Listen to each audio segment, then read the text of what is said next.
This government must go. सब कुछ parliament में बहस तक नहीं हो रही है, ज्वाइंट पार्लियामेंट्री कमेटी नहीं बैठ रही है, एग्जीक्यूटिव ऑर्डर से बहुत सारे काम हो जा रहे हैं। कृषि बिल पे कहां चर्चा हुआ, न्यू एजुकेशन पॉलिसी पे कहां चर्चा हुआ। तो इमीडिएट तो है कि सरकार को हराओ, पहले जो सरकार आएगी बाद में देख लेंगे। अभी समाजवादी पार्टी की इस केंद्र में सरकार नहीं है कि बीएसपी की नहीं है, कांग्रेस की नहीं है कि हम उस पर हमला करें। जब सरकार जिसकी होगी उसी पे सवाल पूछेंगे ना। तो बहुत सारे हमारे जितने बार संगठन वाले लोग हैं इससे सवाल नहीं पूछते। अभी तक 1932 में गांधी अम्बेडकर में उलझे हुए, अरे 90 साल हो गया भाई, पानी बहुत निकल चुका है। अभी देश के सामने जो हुकूमत है, एक विशाल राक्षस खड़ा है, बाजारवाद का, पूंजीवाद का और मनुवाद पैकेज में है, दोनों मिक्स हो गया है। वो आपके राजनीतिक शत्रु नहीं है एक नंबर, जो आपके सारे अधिकार बेच के आपको फिर 30-40 साल बाद लैंडलेस मजदूर बना देगा। सारे स्कूल कॉलेज तबाह कर दिया, सब प्राइवेटाइजेशन, और 400 से ज्यादा प्राइवेट यूनिवर्सिटीज आ गए। सरकारी यूनिवर्सिटीज में जाकर देखिए, जो 500-200 रुपया फीस लगता था, 28,000-30,000 रुपया फीस लग रहा है। आईआईएम में फीस जाकर देखिए, निफ्ट में जाकर फीस देखिए। भाई मैं एक्टिविस्ट हूं, 3 बच्चों को हमने स्पॉन्सर किया है, कोई लंदन भेजा LLM करने के लिए, कोई जर्मनी भेजा मास्टर्स करने के लिए, एक बच्ची को कलकत्ता भेजा निफ्ट करने के लिए। जब हम अपने स्कॉलर्स थिंक टैंक नहीं बनाएंगे तो इसमें बहस कौन करेगा। अगर प्रेशर ग्रुप हम बनाए रहते, प्रेशर ग्रुप आरएसएस का है, पार्टी नहीं, पार्टी चलाती है लेकिन वो सामाजिक संगठन है। प्रेशर ग्रुप बिल्डअप किया रहता है स्ट्रांगली कलेक्टिव, तो हमारे अधिकार बाबा साहब अकेले जो लड़कर दे के गए थे, इतने सारे लोग रह के doctor, engineer, professor, bureaucrat, MLA, MP, minister रह के सारे चले गए। जिस समय से देख लीजिए आप, 90 के बाद से देख लीजिए। अरे पहले तो दलितों पे हमले होते थे तो 4 नेता उनके घर जाता भी था सहानुभूति में कि कहीं नाराज होकर दलित हमको वोट न दे, ज्यादा था लोग। जब से जात जात को लोग वोट देना शुरू कर दिया, तब से दलितों का वोट भी मांगने कोई नहीं जाता। तो आखिर हुक्मरान बनने की वो चस्का जो लगा, कई लोग कहते हैं कि हम डीपॉलिटिसाइज कर रहे हैं। No, absolutely not. हुक्मरान बनने का मतलब एमएलए एमपी बनना नहीं है, बैंकर्स बनना है, इंडस्ट्रियलिस्ट बनना है, प्रोफेशनल्स बनना है। समाज हुक्मरान होता है, इंडिविजुअल हुक्मरान नहीं होता है। जितने हमारे खास तौर से दलित पार्टियां हैं या पिछड़ी पार्टियां, मैं दलित पार्टी पे ही फोकस रखता हूं, सिर्फ शेड्यूल कास्ट में मैं फोकस रखता हूं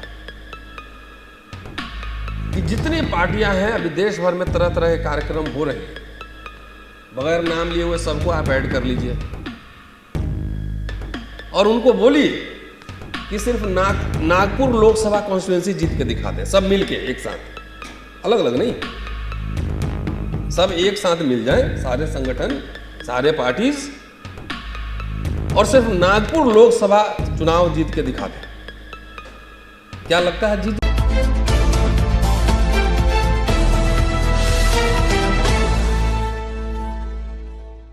भाई जब आप परीक्षा देने जाते थे तो आप में से बहुत साथी बैठे होंगे जिनको फ्री का रेल का पास मिलता था।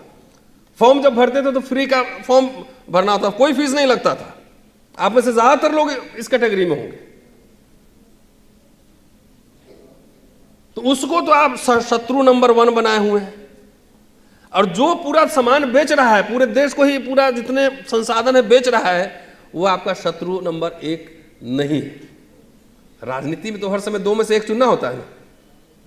आप लोग दलित पिछड़ों की पार्टी बना लीजिए, मैनिफेस्टो लेके आइए, मैं खुल के आपके लिए फ्री ऑफ कॉस्ट देश भर में प्रचार करूंगा, 1 रुपया नहीं लूंगा। लेके तो आओ, एजेंडा क्या है। अभी देश के सामने जो हुकूमत है, एक विशाल राक्षस खड़ा है, बाजारवाद का, पूंजीवाद का और मनुवाद पैकेज में है, दोनों मिक्स हो गया है। वो आपके राजनीतिक शत्रु नहीं है एक नंबर, जो आपके सारे अधिकार बेच के आपको फिर 30-40 साल बाद लैंडलेस मजदूर बना देगा। सारे स्कूल कॉलेज तबाह कर दिया, सब प्राइवेटाइजेशन, और 400 से ज्यादा प्राइवेट यूनिवर्सिटीज आ गए। सरकारी यूनिवर्सिटीज में जाकर देखिए, जो 500-200 रुपया फीस लगता था, 28,000-30,000 रुपया फीस लग रहा है। आईआईएम में फीस जाकर देखिए, निफ्ट में जाकर फीस देखिए। भाई मैं एक्टिविस्ट हूं, 3 बच्चों को हमने स्पॉन्सर किया है, कोई लंदन भेजा LLM करने के लिए, कोई जर्मनी भेजा मास्टर्स करने के लिए एक बच्ची को कलकत्ता भेजा निफ्ट करने के लिए। जब हम अपने स्कॉलर्स थिंक टैंक नहीं बनाएंगे तो इसमें बहस कौन करेगा?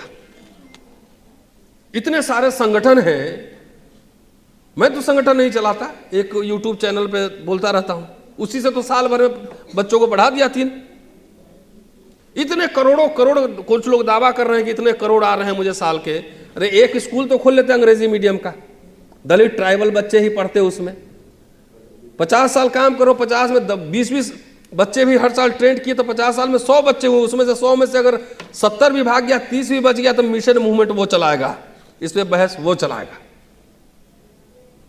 हमारे पूरे मिशन को जो है ना, कुछ रिटायर्ड हमारे साथी इस उम्र में भी चला रहे हैं।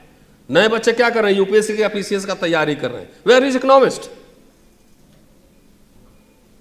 ये संगठनों से जो करोड़ों करोड़ का दावा करते हो, हमारे पास देने के लिए बस यही मिडिल क्लास है, नौकरी पेशा वर्ग है, यही चंदा देता है। और नौकरी खत्म होने जा रही है, इसलिए आप चंदा उंदा भी आपका सब संगठनों का काम भी बंद हो जाएगा 10-20 साल में। इसलिए देश के सामने, हमारे सामने बहुत ही गंभीर चुनौतियां हैं। नहीं तो आपके रिटायरमेंट के बाद आपके बच्चों को नौकरी नहीं मिलेगी, ये एकदम मान के चलिए आप। तो इसलिए मेरा प्रस्ताव यह है कि एक बहुत ही गंभीर चर्चा आपने रखा है, और इस पे बोलने के लिए, आइडियोलॉग्स बनाने के लिए एक शॉर्ट टर्म प्रोग्राम है। शॉर्ट टर्म तो यह कि पहले ये सरकार को हराओ जो बेच रहा है। पॉलिटिकल सवाल है ना, इसलिए पॉलिटिकल आंसर दे रहा हूं। This government must go. सब कुछ पार्लियामेंट में बहस तक नहीं हो रही है, ज्वाइंट पार्लियामेंट्री कमेटी नहीं बैठ रही है, एग्जीक्यूटिव ऑर्डर से बहुत सारे काम हो जा रहे हैं। कृषि बिल पे कहां चर्चा हुआ? न्यू एजुकेशन पॉलिसी पे कहां चर्चा हुआ? तो इमीडिएट तो है कि सरकार को हराओ पहले, जो सरकार आएगी बाद में देख लेंगे। अभी समाजवादी पार्टी की इस केंद्र में सरकार नहीं है कि बीएसपी की नहीं है, कांग्रेस की नहीं है कि हम उस पर हमला करें। जब सरकार जिसकी होगी उसी पे सवाल पूछेंगे ना। तो बहुत सारे हमारे जितने बार संगठन वाले लोग हैं इससे सवाल नहीं पूछते। अभी तक 1932 में गांधी अंबेडकर में उलझे हुए। अरे 90 साल हो गया भाई, पानी बहुत निकल चुका है। तो इसलिए राजनीतिक अंबेडकर साहब से ही सीख लीजिए ना, कि सबसे लड़ते भी थे या समझौते भी करते थे। तो जो बनाया जिस समय बना, मैं तो था भोपाल में एक बार, दिग्विजय सिंह सीएम थे, दलित एजेंडा पे सेमिनार करवाया था। आज वो सारी बातें सही निकल के आ रही है। आपको बिजनेसमैन नहीं बनाना है बच्चों को, तो नौकरियां खत्म हो रही है, इसलिए बच्चों को पढ़ाइए। एक तो इमीडिएटली सरकार को हराना है, दूसरा कि बहुत सारे खर्चा कम करके एक स्कूल खोलिए। सब संगठन वाले, सब लोग मिशन ही चला रहे हैं, एक स्कूल हमारे पास नहीं है। डीपीएस नहीं बन सकता, इतने दलित बहुजन हम लोग बात कर रहे हैं, माइनॉरिटीज। अंग्रेजी में पढ़ेगा, ऑक्सफोर्ड कैम्ब्रिज भेजेंगे, 10 साल रहेगा, 15 साल इकोनॉमिस्ट पॉलिटिकल साइंटिस्ट बन के आएगा, इंडियन एक्सप्रेस में एडिटोरियल लिखेगा, अंग्रेजी हिंदी में भाषण देगा। ऐसे लीडर न चाहिए। तो अपने बच्चों को ये भी बनाइए। सरकारी नौकरी के चक्कर में रहेंगे, रिटायरमेंट के बाद ही आवाज खुलती है। फिर इंटेलेक्चुअल्स बहुत बड़ी संख्या में इस इतने गंभीर विषय, अब मुझे लगता है कि 20-25 साल में ये सब एक प्योर कैपिटलिज्म आ जाएगा। हमें नए सिरे से लड़ने की जरूरत होगी, इसलिए नए सिरे से लड़ने के लिए बड़ी संख्या में इंटेलेक्चुअल्स की जरूरत होगी। जिसका समाज जागृत होता है ना, शासक समूह वही बनता है। और समाज को जागृत करने के लिए आपको हर समय इंटेलेक्चुअल एक्टिविस्ट की जरूरत होती है। डॉक्टर अंबेडकर को पढ़िए, उनको हाई कोर्ट का जजशिप भी मिल रहा था, उन्होंने छोड़ा। जब शुरू में आए थे तो उनको डिस्ट्रिक्ट जज की नौकरी मिल रही थी, छोड़ा। तो नौकरी के बाहर अब दुनिया तलाशने की कोशिश की जानी चाहिए। और मुझे लगता है कि मैंने तो अपने, मेरे 2 बच्चे हैं, और मैंने कहा है कि सबसे पहला काम तुम लोगों को करना है कि तुमको नौकरी नहीं करना है। तुम लोग हटो यहां से, सब लोग मिलके, इतनी सी नौकरी है और पूरी ह्यूमन एनर्जी। कोई बच्चा गिटार अच्छा बजा सकता है, कोई आर्टिस्ट बन सकता है। हमारे पास मॉडल क्यों नहीं है, हीरो क्यों नहीं है, आर्टिस्ट क्यों नहीं है? तो जिसके अंदर जो हिडन पोटेंशियल है उसको आप, क्योंकि मैं अनुभव से कह सकता हूं ना, 25 साल में पढ़ा लिया यूनिवर्सिटी में, और जितने हैं, मैं लीडर्स हो, ब्यूरोक्रेट्स हो, सबके बच्चे आते हैं तो उसको क्या करना है, जीवन का ड्रीम क्या है तो यूपीएससी क्लियर करना है। इसके आगे तो आपकी दुनिया ही नहीं बढ़ रही, तो हुक्मरान कैसे बनेंगे? बाबा साहब जब आए थे 1918 से उन्होंने बोरो कमेटी के सामने साक्ष्य देना शुरू कर दिया था। 25-26 में तो वो एमएलसी बन चुके थे, 27 में वो साइमन कमीशन के सामने साक्ष्य दे रहे थे, 32 में फ्रेंचाइजीज कमेटी के साथ घूम रहे थे, 35 आते आते पार्टी खड़ी कर दी, बहिष्कृत हितकारिणी सभा बनाया, इंस्टीट्यूशंस बनाए, पीपुल्स एजुकेशन सोसाइटी बनाया। ये सवाल उनसे पूछा जाना चाहिए कि बाबा साहब ने जो विरासत आपको दी थी, जो सौंपी थी, वो विरासत आज किस कंडीशन में? ये सवाल पूछना चाहिए।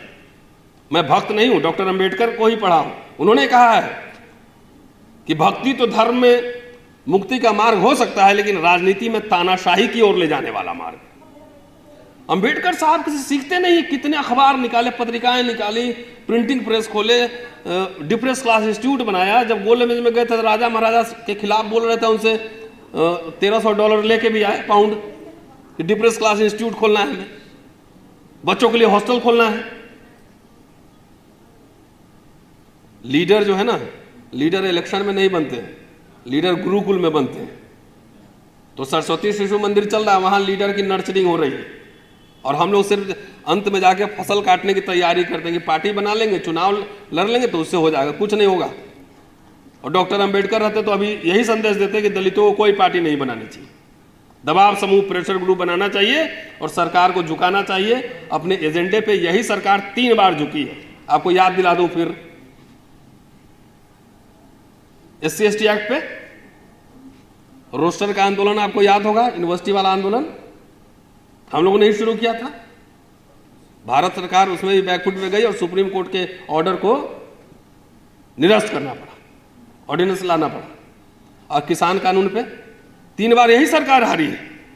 तो जब व्यक्तिगत महत्वाकांक्षाएं, पर्सनल डिजायर हावी होने लगती है तो समाज का काम पीछे चला जाता है। इसलिए जब सेल्फ को आप मिला देंगे समाज में, तो आपकी भी मुक्ति है और समाज की भी मुक्ति है।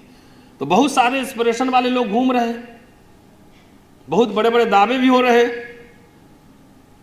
लेकिन मैं अल्टीमेटली ये सवाल पूछता हूं कि आखिर what is the real outcome? You tell मी।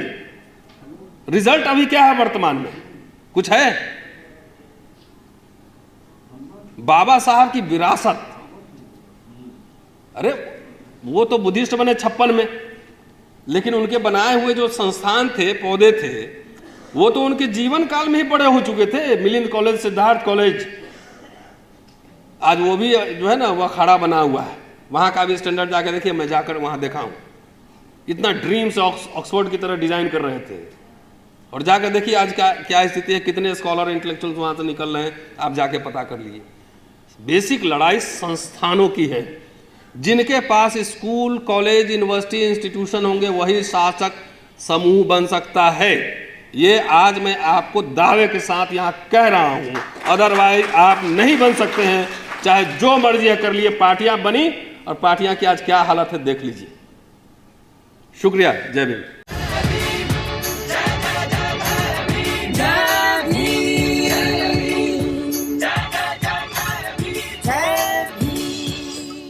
आप सभी के लोकप्रिय बहुजन हलचल न्यूज चैनल को देखें, देश और दुनिया की वे खबरें जो कोई न दिखाए।